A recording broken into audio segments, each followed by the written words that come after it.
Anne of Green Gables by Lucy Maud Montgomery. Chapter 1. Mrs. Rachel Lynde is surprised. Mrs. Rachel Lynde lived just where the Avonlea main road, deep down into a little hollow, fringed with alders and ladies' eardrops, and traversed by a brook that had its source away back in the woods of the old Cuthbert place.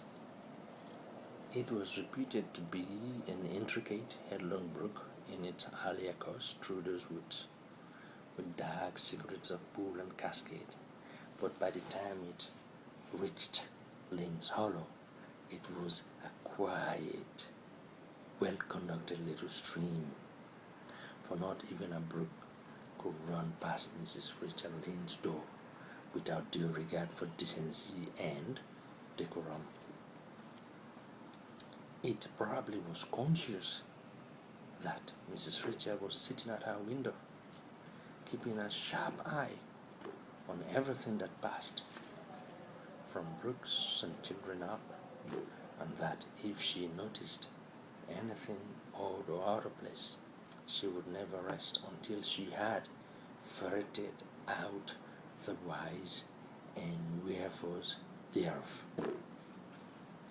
There are plenty of people in Avonlea and out of it who can attend closely to their neighbor's business by dint of neglecting their own.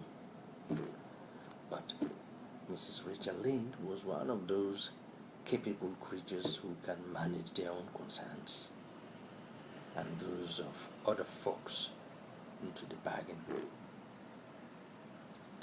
She was a notable housewife. Her work was always done and well done.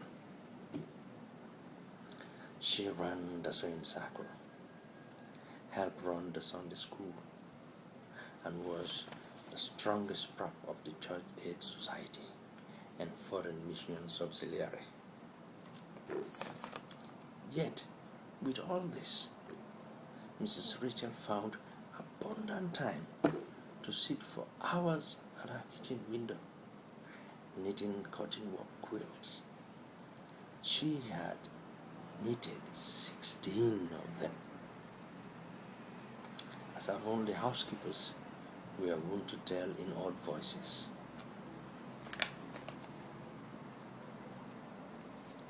And keeping a sharp eye on the main road that crossed the hollow, wound up the steep red hill beyond.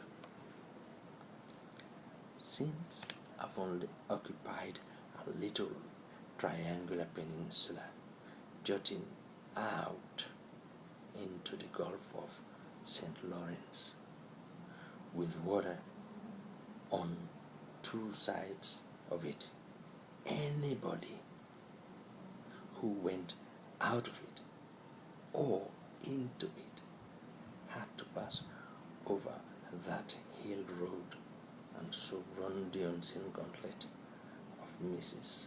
Rachel's all-seeing eye.